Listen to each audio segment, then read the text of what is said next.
ootame, siis tuleb paha kohviga tagasi ja ma teen käega sissejuhatuse ja see täiesti sobib see aeg, mis meil selleks praegu on ja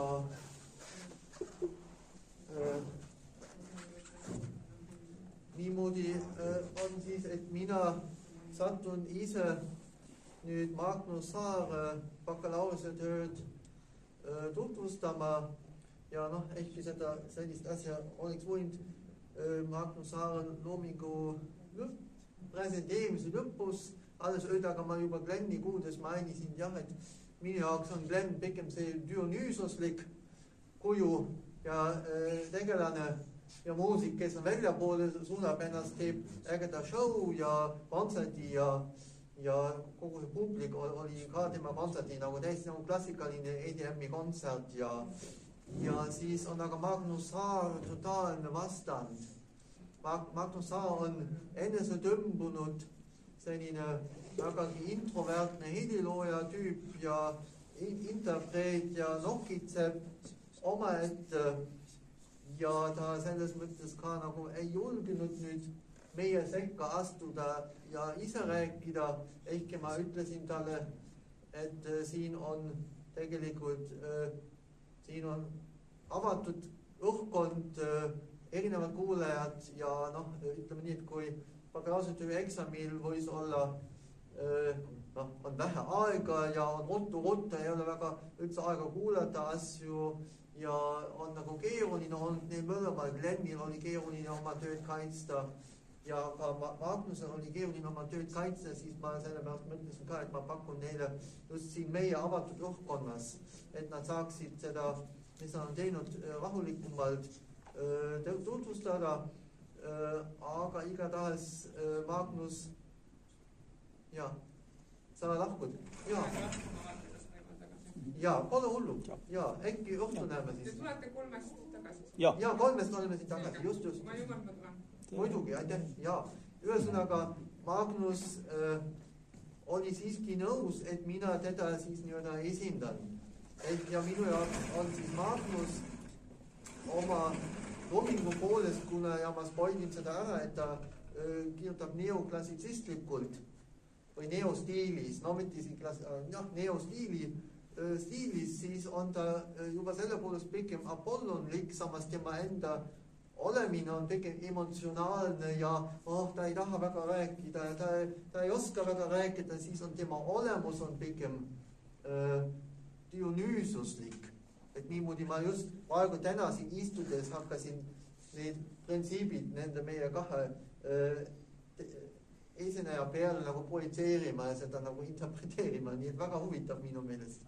Ja selles mõttes, kui Glenn on absoluutselt nagu tantsumuusika ja popmuusika esindaja ja esindab sellist väga kaasaegset poolt, siis Magnus, see vastu on nüüd see, kes on neoklassitsist, ise tunnistab seda ja ta ise ka ütleb, et ta tegelikult ei ole väga helilooja, tema kohta on ka öeldud, et ta ei olegi väga helilooja ja ta on täiesti nõus sellega ja võtab seda rahulikult, aga ta on olnud siiski oma stiili otsingul ja on seda identifitseerinud ja nüüd konkreetselt selles bakalaureuse-töös siis läbi tsükli 2 klaverile. Selle tsükli pole muud nime kui lihtsalt, et on tsükli 2 klaverile ja ma tutvustan siin lühidalt tema kaitsmise kuvastikku, mis oli eesmärk luua 3 osast koosnev tsükli 2 klaverile. Esimene osa nimega metamorfoos, teine osa seiklusetu, mis on oma korda huvitav termini leiutus ja 3. osa dialoogid tsirkuses. Ja mul on plaanis, et me kuuleme ka näited, aga ma arvan, käime sellest kuvastikust läbi. Nii, lõpptulemus oli tal siis video, kus pianistid esitavad tema klaveritsüklid ja siis hiljem video peal näeme, kuidas on seda zoomitud ja on nagu detaile näidatud ja nii edasi. Et seal on ka nii-öelda visuaalne videofilmilik komponent, eks ole, et meil on siin filmi inimesed.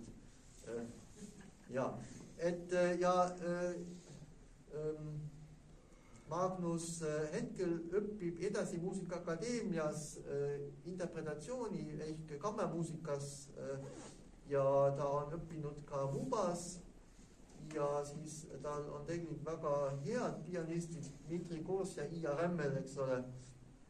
Ja siis tema töös filmisid Ardo Richter, Erwin German Žitnikov, mõlemad meie Iku Mumu ka lõpetajad nüüd juba, nii nagu ka Glenni tegi, enamik neid videotööd tegid meie Iku Mumu tudengid, ehk see on siis nii-öelda, me kutsume neid üles, et tehke koostööd ja siis helindaja oli Siim Tšadurjan, see vist on Mubaga seotud, ühesõnaga kogu see värk sai salvestatud Mubas, et nii. Tema bakalaureusetöö osa alapeatükid teoreetilises osas andsin talle Meierit lugeda, aga ka Schönberg ei paista siin, aga Meier ja Schönberg stiili teemadel ja siis minu enda artikkel uus ja vana muusikaloo kategooriatena. Siis ta käsitles oma bakalaureustöös veel komponeerimist klaverile, taju ja interpretatsiooni aspekte arvestades väga huvitav ja kasutas Belkinit. Belkin on helilooja, kes on, Alan Belkin on Ameerika helilooja, kes nagu on kirjutanud raamatu sellest, kuidas tema komponeerib ja kes on ka tegelikult välja selle salience, selle terminit salience on kasutanud.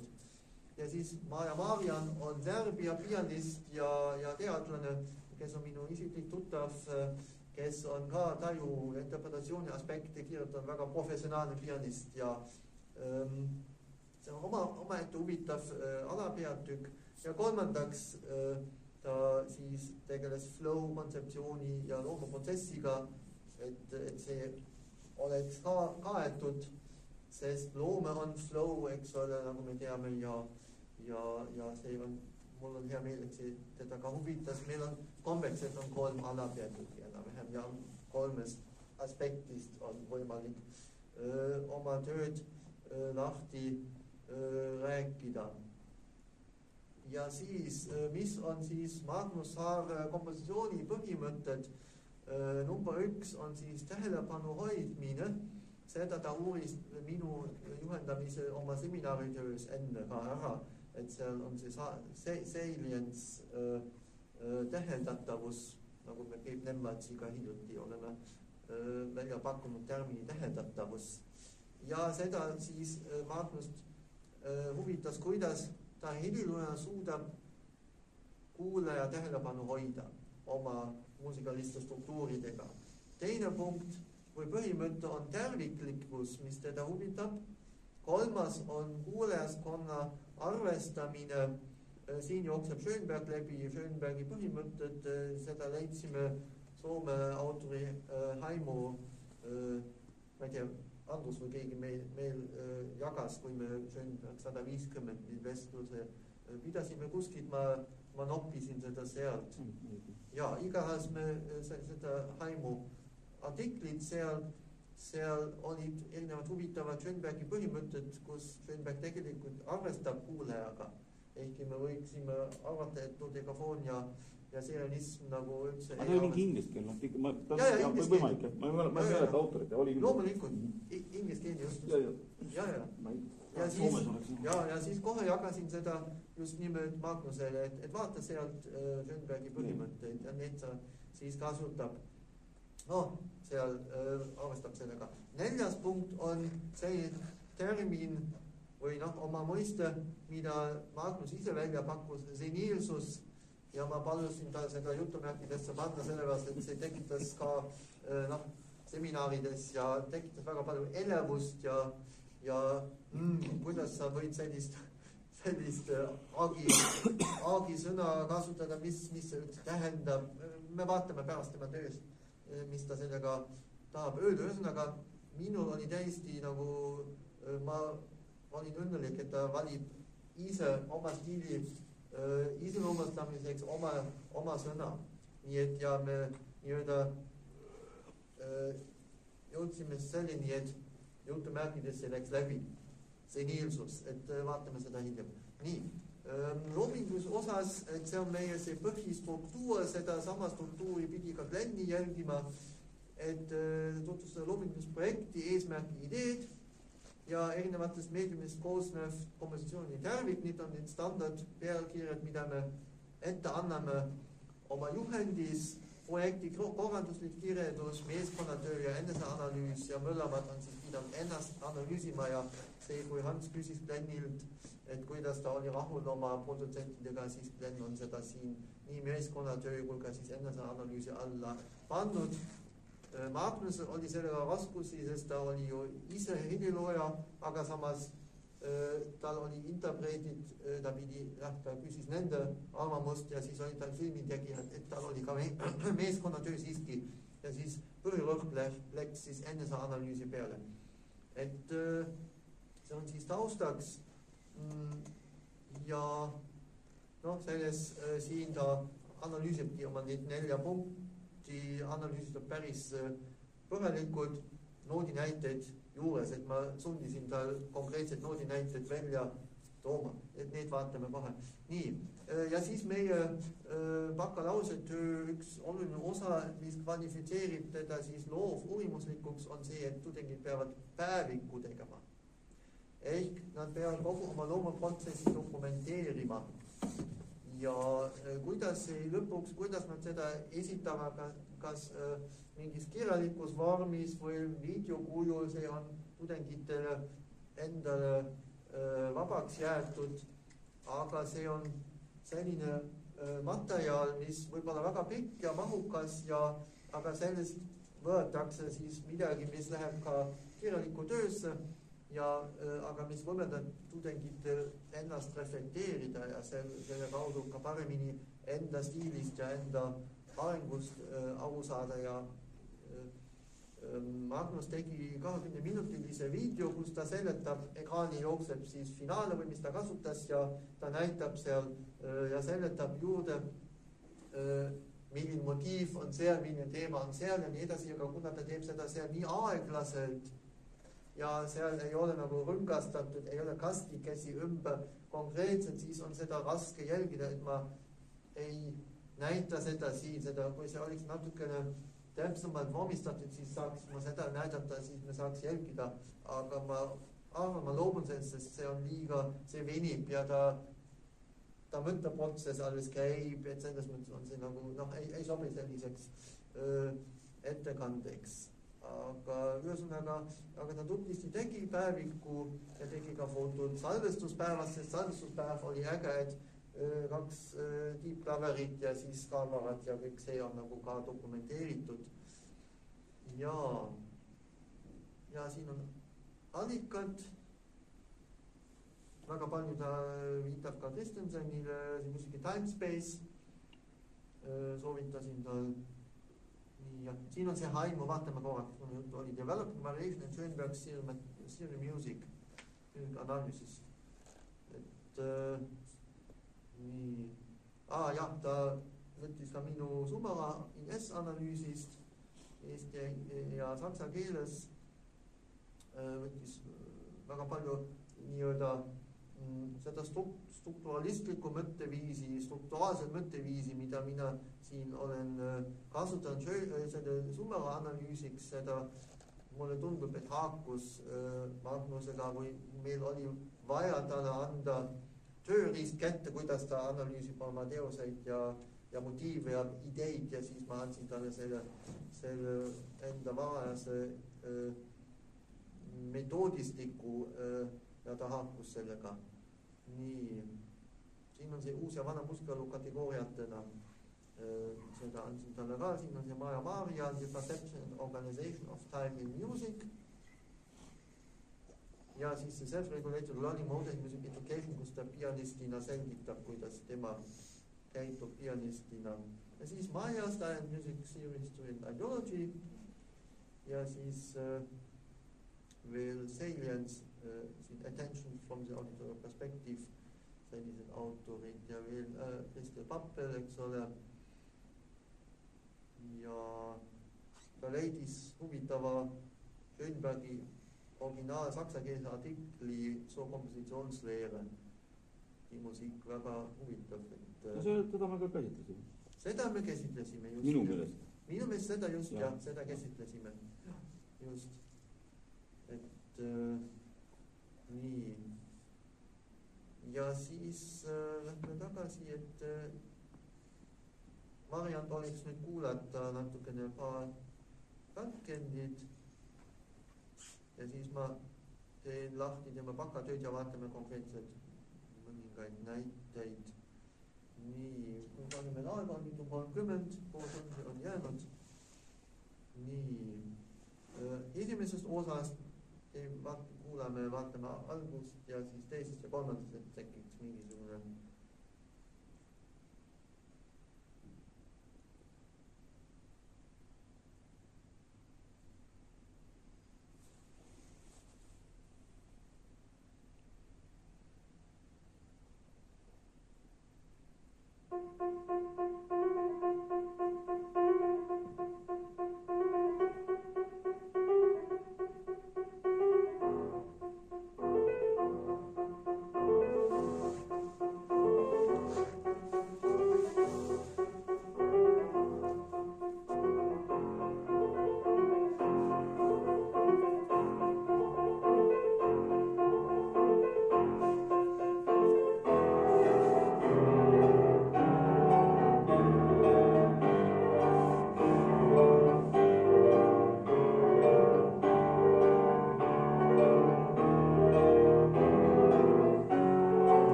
momendid, kus on generaalpaus ja ühesõnaga, ma väga ei mäleta täpselt, kuidas ta seda analüüsis, nii et aga see tundus, et mingi lüüriline teine teema tuleb juurde ja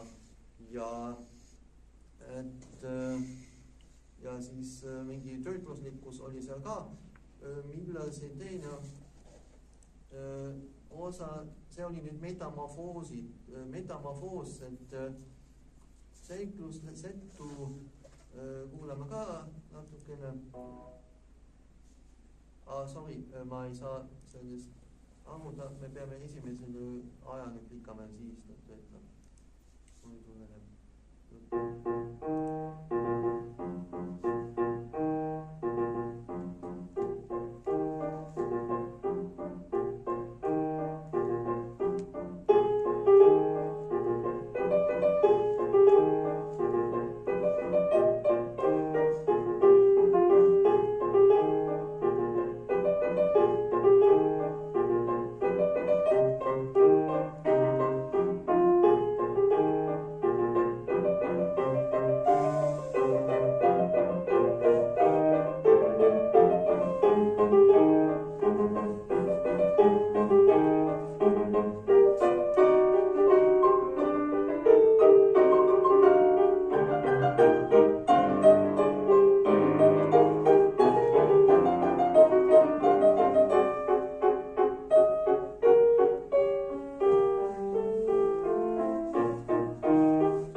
praegu ja kuulame kolmandast osast dialoogid tsirkuses.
Teostel on iseloomulik algus ja siis on ka lõpp võib-olla ka iseloomulik, nii et kui ma õigesti mäletan, siis võib olla ka iseloomulik, nii et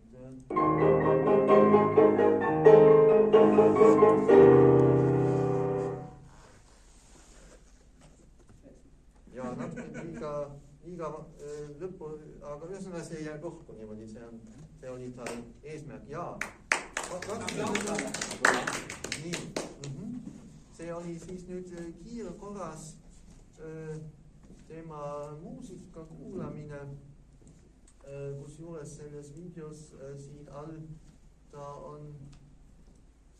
tal oli siin partituurile, aga ta võib-olla koristas selle ära, aga partituuri saan ka jagada. Et nii, nüüd lähme vaatame natukene tema bakalaureusetööd. Nimelt ma andsin seda Schönbergit ja seda stiili ja idee ja seda Meierit andsin ka Glennile, et Glennil on oma töös ka selle kohta alapeatükk,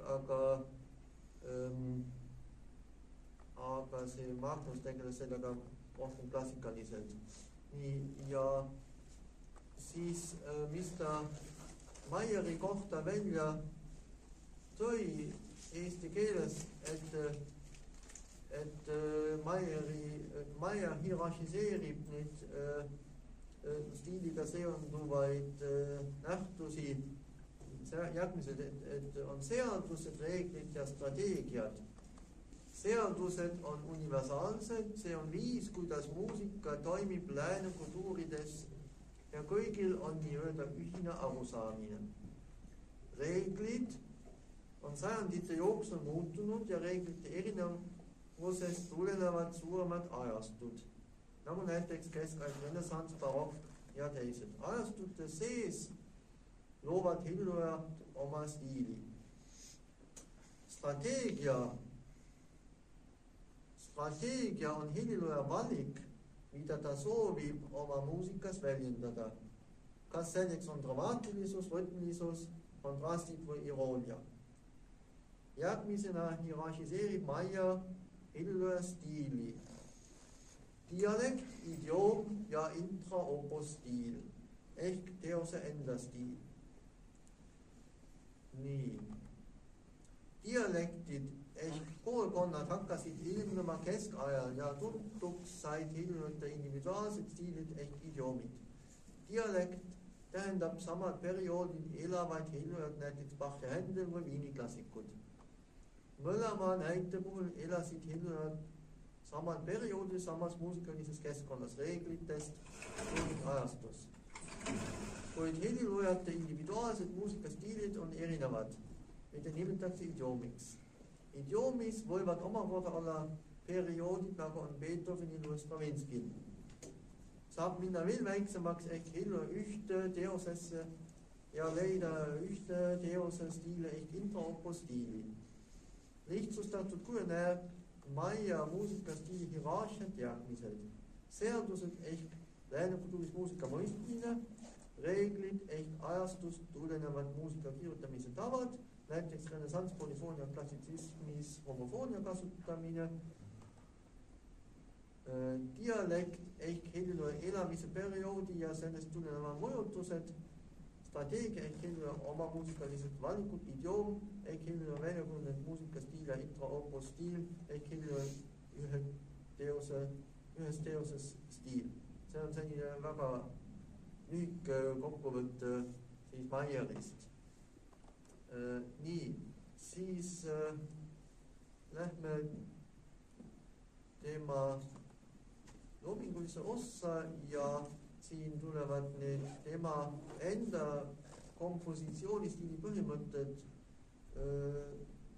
esile: tähelepanu hoidmine, terviklikkus, kuulajaskonnaga arvestamine ja seniilsus. Ja tema põhimõtted kantuvad ka Alan Belkini muusikavormi oluliste punktidega, milleks on muusikaline liikuvus, kuulaja huvi hoidmine, teose vältel, aktsentide asjakohane kasutamine ja muusika kulmineerumine, arvestades, et kuulaja ühendab teost varem kuulduga. Paremaks mõistmiseks seletan kõik oma põhimõtted lahti ning toon näited oma teosest.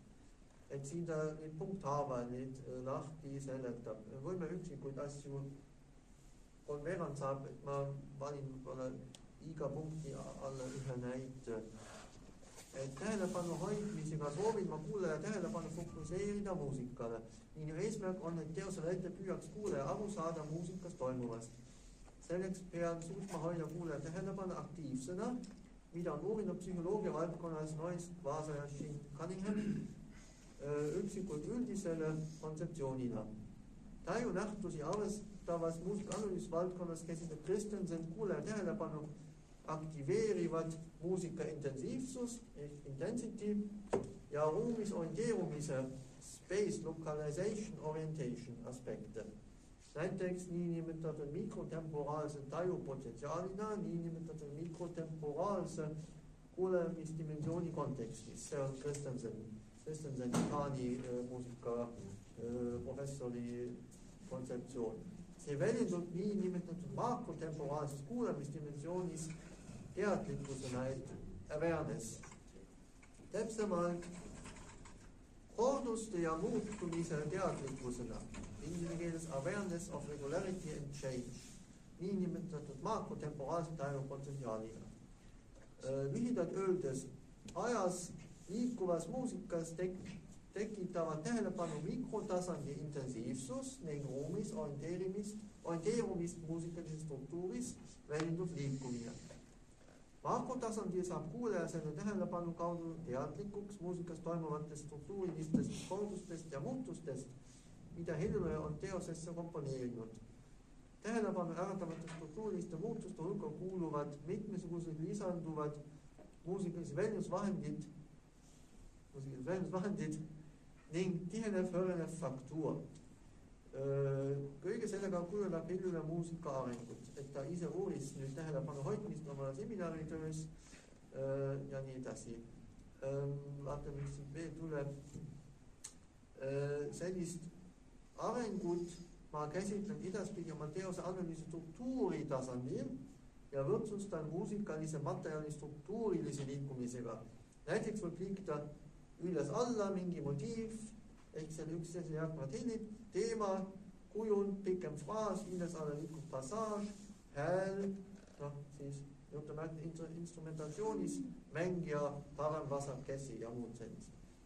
Ja siis ta seletab motiivi mõiste ja teema mõiste. Motiiv, ütleme nii, et seda ta võttis minu sellest Sumora analüüsist, ei hakka pikemalt peatuma, aga igatahes tal on üks selline põhimotiiv, mis on just nii, see on tal see põhimotiiv, mis kordub erinevates variantides läbi igatahes esimest osaga hiljem ka, et see on tal selline nagu kui Weber, eks ole, ka räägib sellest, et see kõik algab mingist ühest tuumikust ja selle läbi siis tuleb teha ennast arusaadavaks helilojana, et Magnus Saar kuidagi sarnaselt läheneb sellele ka. Et jah, see on see põhiline motiiv, mis siin on nagu transponeeritud või veidi varieeritud. Siin ma soovitasin ta nimetada siis M1 ja M1.1 kuidagi liigitada. Ta väga süstemaatiliselt ei suutnud seda teha, ei olnud ka vaja, aga natukene püüdsin, et ta natuke paradigmaatilisemalt annab motiividele eristuse. Et siin on see natuke faktuuris veel näha. Siin on M1 ja siis M1.2 esiteks transponeeritud ja teiseks jah, siin see FIS, siin on F, siin on FIS.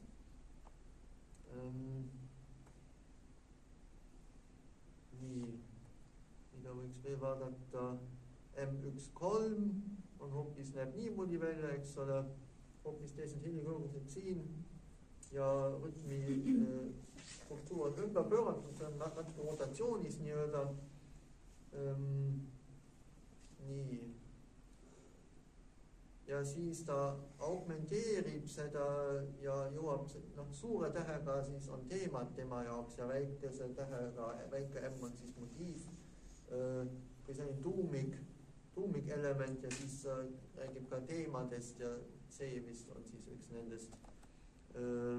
Ja see on siis see, et see muutub tema jaoks iseseisvaks teemaks, C1, kõik on veel esimene osa.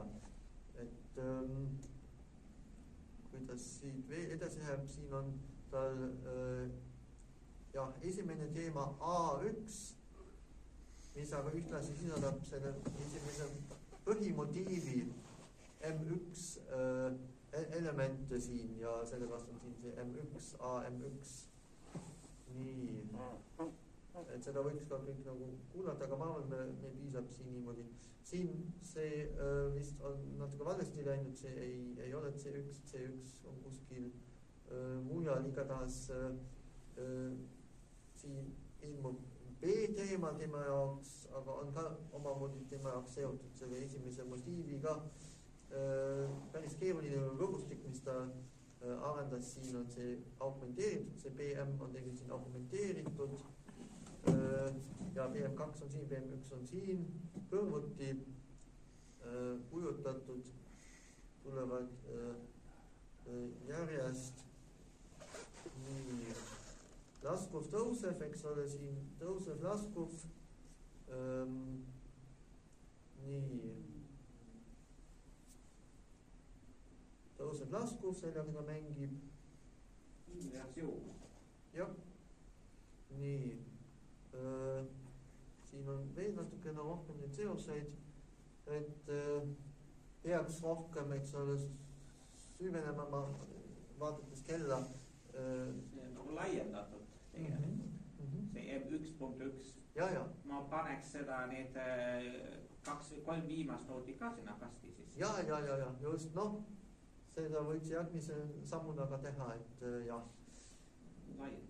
Ja, seda võis,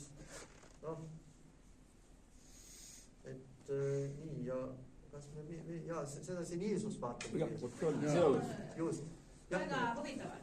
Ja, vaatame seniilsust. Kasutan oma analüüsis ka ebatavalist mõistet seniilsus, mis agikeeles tähendab järjest kiirenevat organismi taandarengut.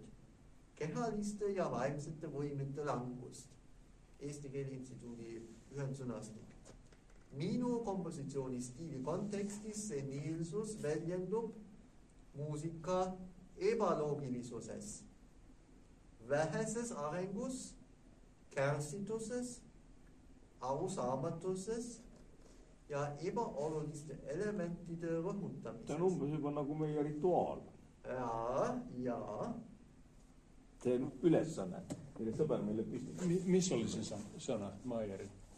Ei, see ei ole Maier. See on selle Gerhardi õpilase Marguse see on Margus Saare termin ja ta selgitab seda Eesti Keele Instituudi ühendsõnastikku, eks ole, kiirenevalt organismi taandareng ja nii edasi, ja siis ta defineerib oma stiili, oma seda seniilsust sellega, et ebaloogilisus, eks ole. Areng, kärsitus, arusaamatus. Ja kärsitus, arusaamatus, ebaoluliste elementide rõhutamises, see on tema peas käib, kui ta komponeerib, väga huvitav, eks ole. See düstoopiline natukene lähenemine. Omamoodi, jaa. Nii, jaa, seniilsust võib, ma ei suuda seda praegu tõlkida, I'm not able to translate it. Ja, see ma saan aru. I'm sure you can make the picture for yourself, jaa, and we can discuss it. Seniilsust võib nimetada helilooja isikupäraks ja see väljendus teose kirjutamises soovis teha midagi äkilist või ebatraditsioonilist. Nii, näiteid seniilsusest leidub 3. osa dialoogi tsõrkuses alguses, kus 19. takti jooksul esitatakse 6 teemat, kõigil oma karakter.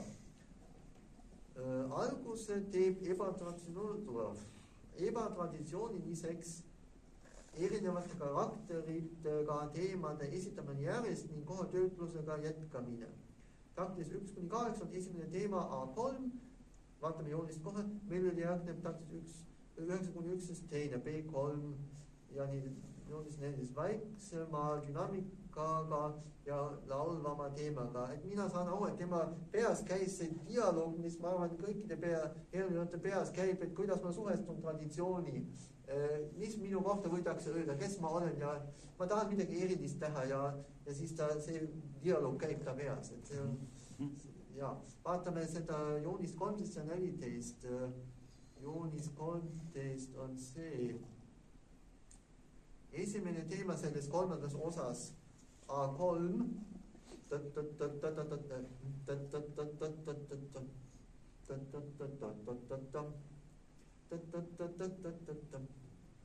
Ja, seda võiks nagu ka kuulata, aga ei jõua praegu. Ja taktis 1-8, 14. Kantaabili, just.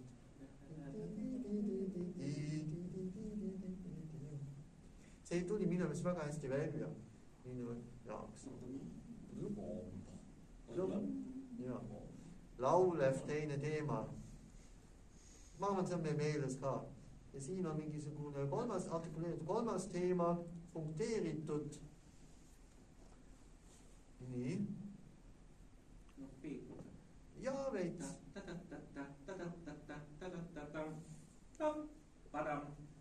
Ja, just. Nii, ja siis veel laulev 4. teema. Ja. Siin ta näitab, kuidas A3 saab D3 tema jaoks, et üleminek. See on väga loogiline. See pole see nii.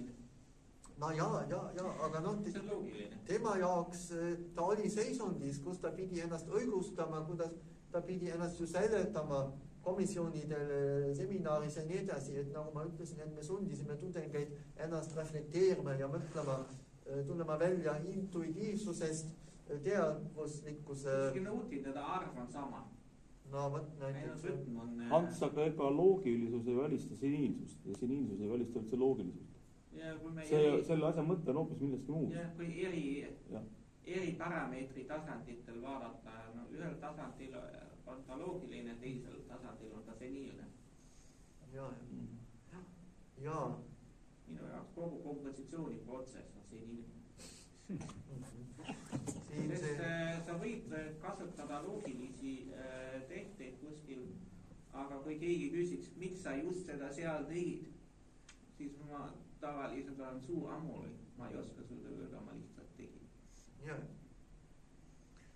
Nii, ja ühesõnaga siin on 5. teema E3 antud juhul. Nii. Ja aeglane Skype piano või kuidas ja siin on üks ülemineku motiiv, mida ta otsustas ise välja tuua üleminekuna Y3 on see siis. Et mis viib töötlusesse 3. osa puhul ja siin on jälle see esimene teema A3.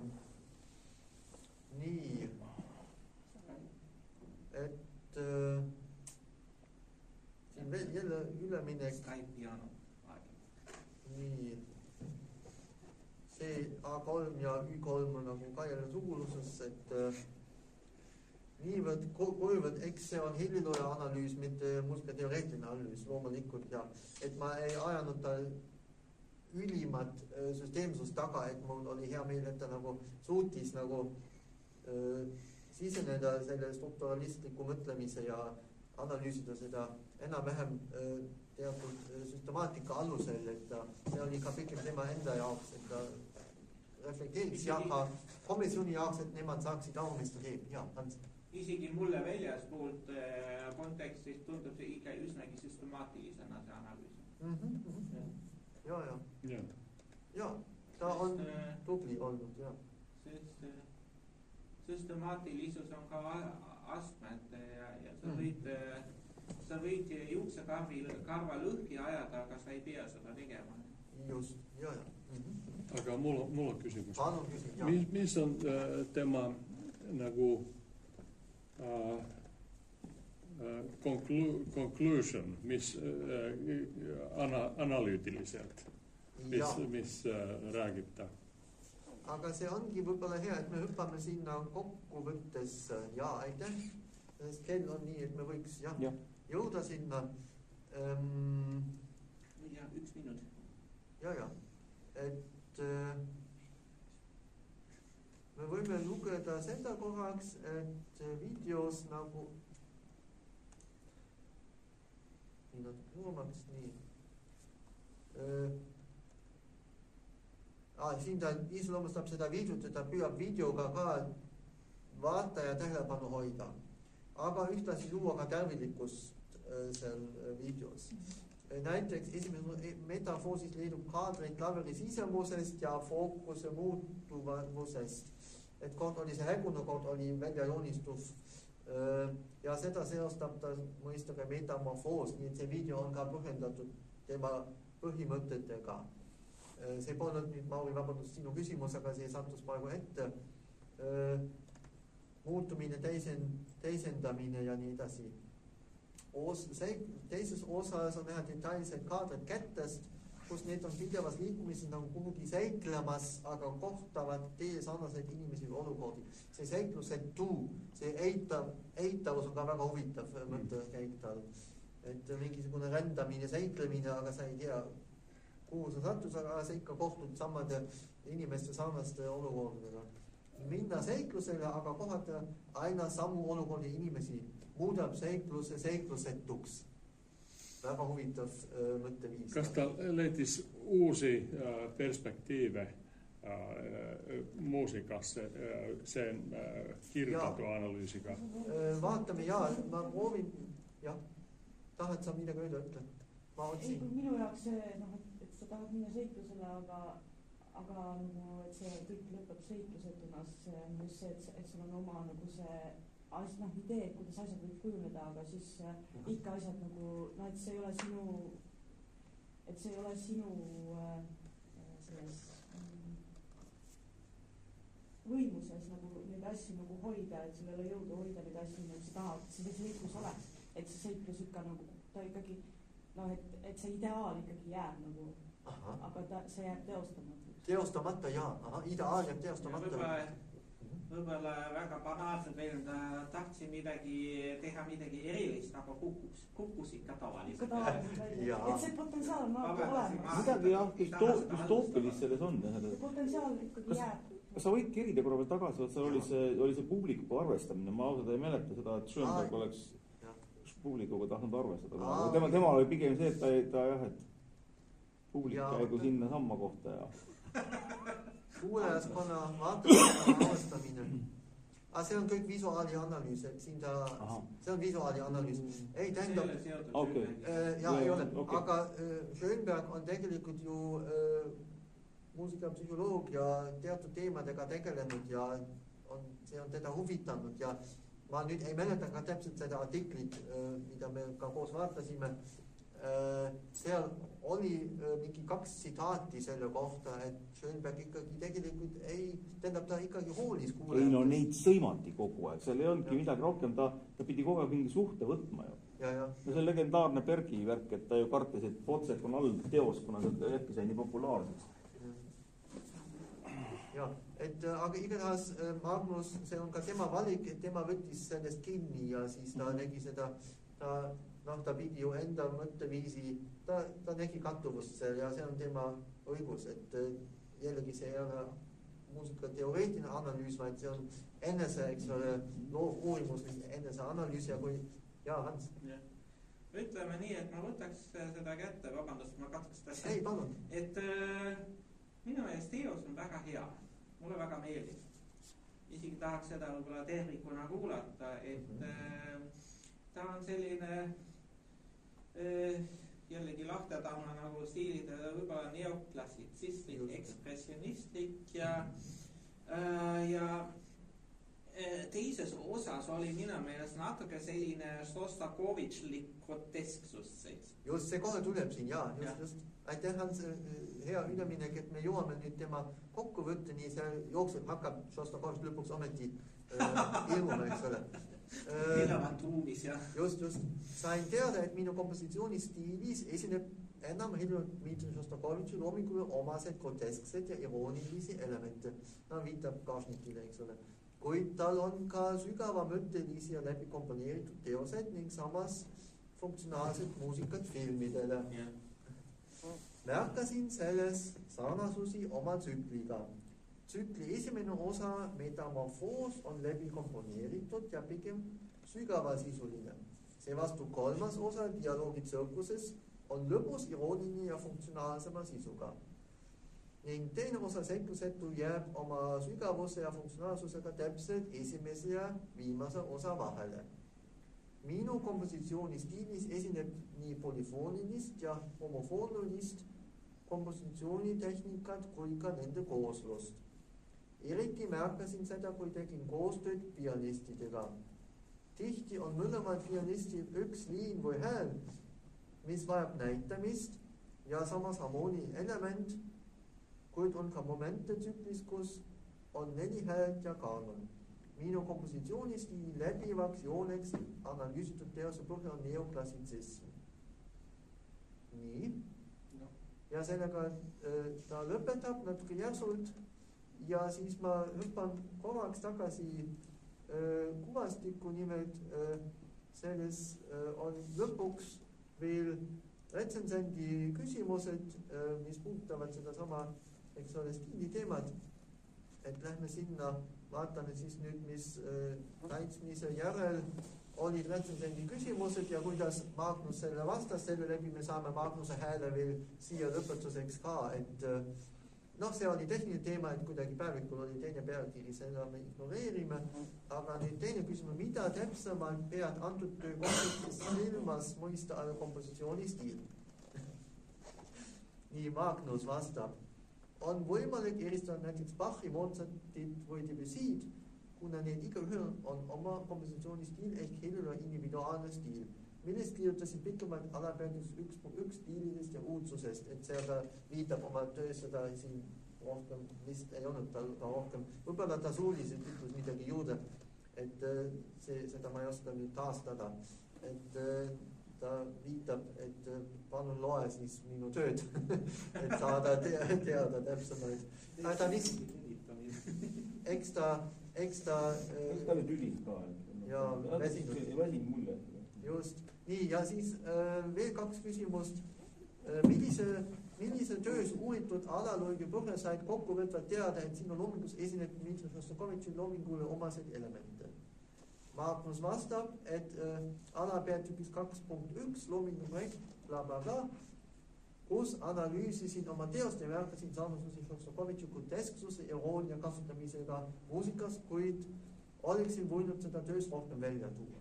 Ja, et ta alles kokkuvõttes tõi selle välja, et aga läbi selle kirjaliku töö kirjutamise jõudis ta selleni. See, mis ma ka ütlesin, et see, et me sunnime tudengeid reflekteerima ja siis ennast nagu...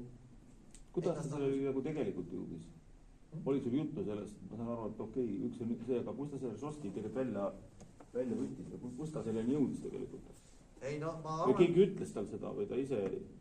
No, siin on öeldud, et kui ma analüüsin oma teost... Okei, märkas ise.